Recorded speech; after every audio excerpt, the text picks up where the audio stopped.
Hello ladies and gentlemen, Top Hat Gaming Man here, and I am currently in the Centre for Computing History in the darkest depths of Cambridge. Today I am joined by Adrian, and he's actually been kind enough to let me into the archive of the museum, so thank you for that, Adrian. You're very welcome. So what's all this we have behind us here? It looks like BBCs to me. Why so many? Well, part of our education programme is to obviously teach children of all ages a bit of early style programming. Oh, so they're excellent. actually in the classroom. So there are a whole load of these BBC set up. How would you say you procured them in such an abundance? Have they come directly from schools, out of their attics perhaps? Being Cambridge, there seems to be an awful lot of them around the city. We had one gentleman who donated over 80 of them himself. Wow.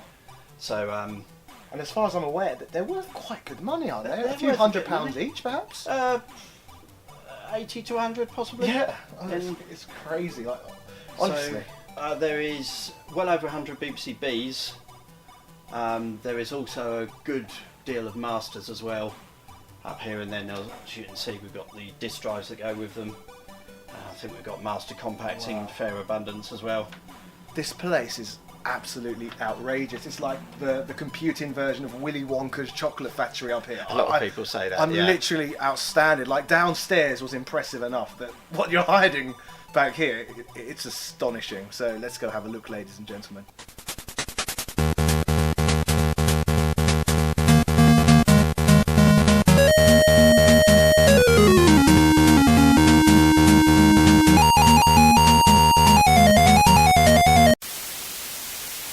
So as soon as I came in here, these shelves caught my eye. Quite a lot going on here.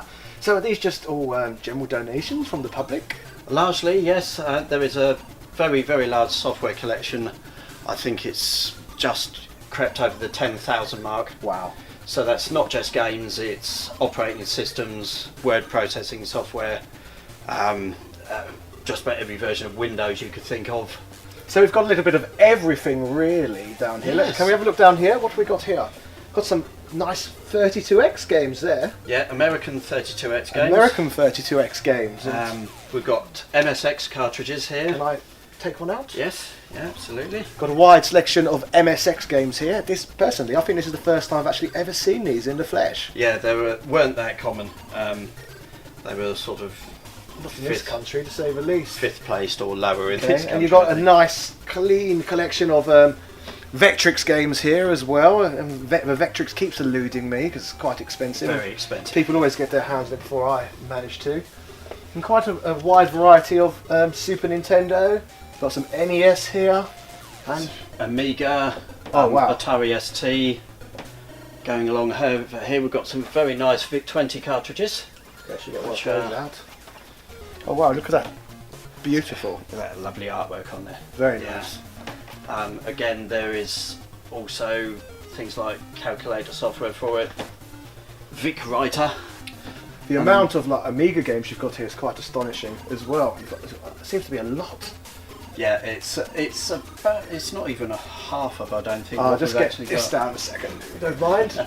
Noticed they've got a nice boxed GX4000 here. Now, I own one of these myself, but unfortunately it's never worked. And Oh really? that seems to be what I hear is quite a common fault with the device. Yeah, for some reason you're better off getting ones with a European plug. European I don't plugs. quite know why, Okay. but the ones, because they have a very odd voltage, they're like 11 volts. Okay.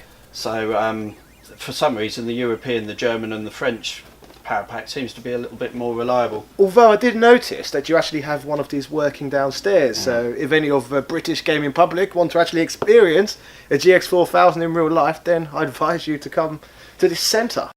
Do that. So, what have we got on this side of the shelves? Well, here we have a rather nice little collection of Atari Jaguar software. Look at that.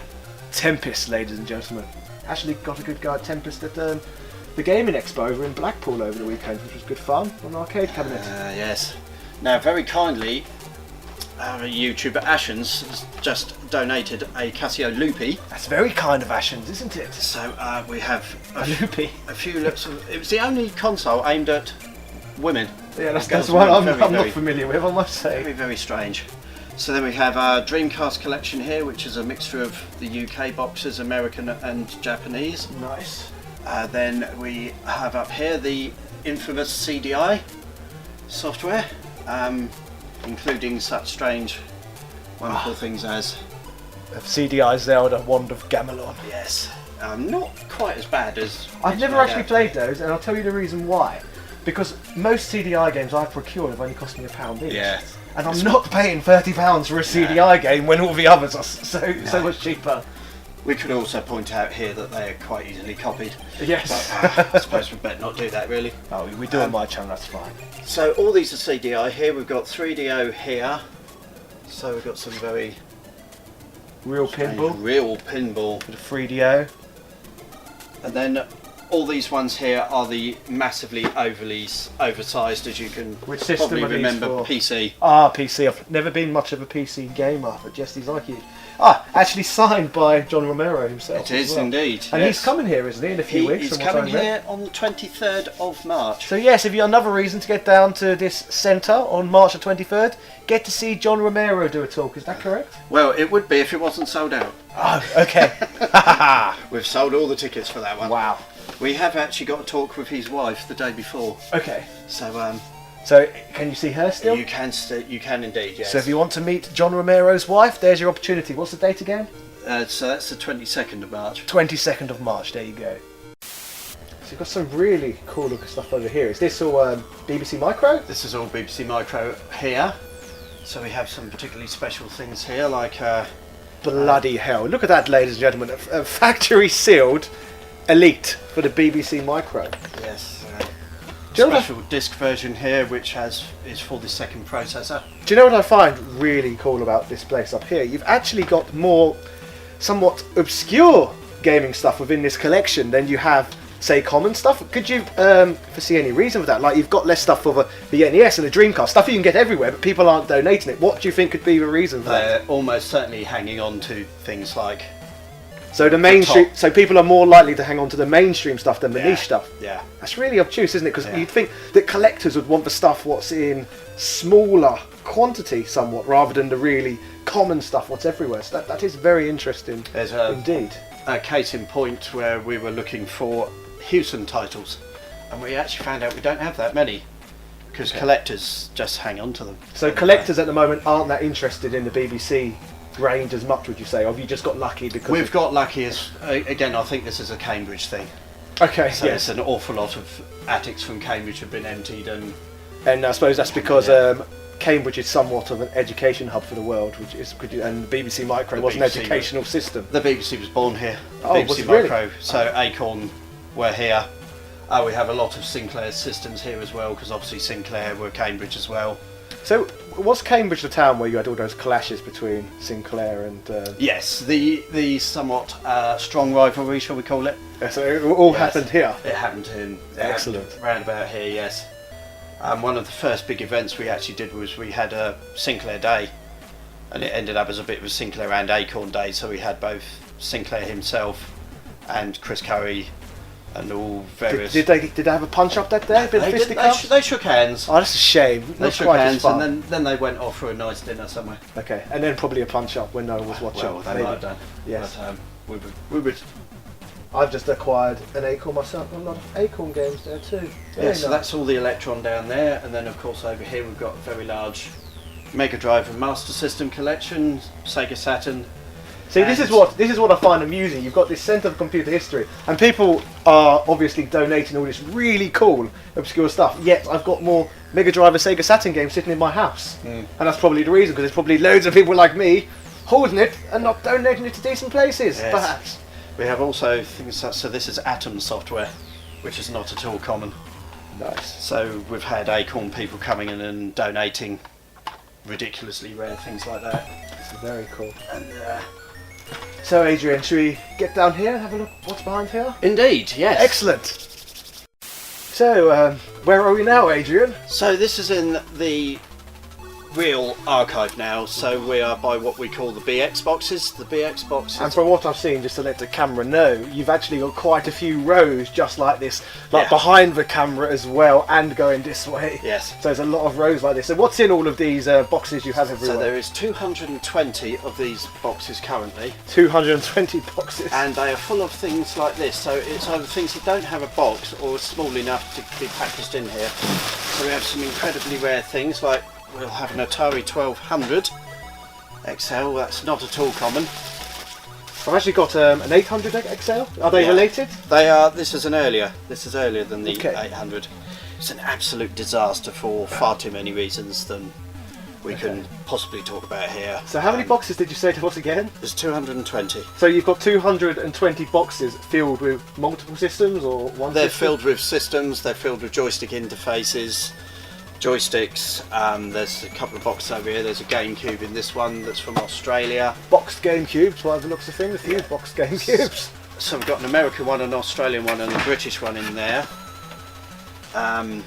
We've got all kinds of things like, so it's like a wireless network on the go. I'm actually one of the few people on this planet sad enough to own a Sabico as well, so yes, I have one of those.